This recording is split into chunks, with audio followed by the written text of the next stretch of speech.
எல்லோருக்கும் வணக்கம். எல்லோருக்கும் என்னுடைய நமஸ்காரத்தை சொல்கிறேன்.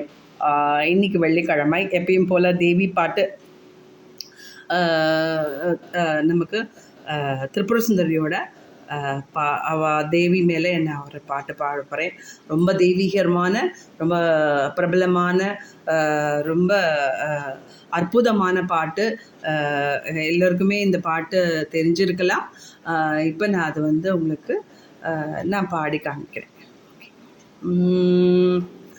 அருள்மிகும் தேவி அன்னை பாலா திரிபுர சுந்தரி சரணம், இருதலை நீக்கும் தாயே பாலா திரிபுர சுந்தரி சரணம், திரிபுர சுந்தரி சரணம், பாலா திரிபுர சுந்தரி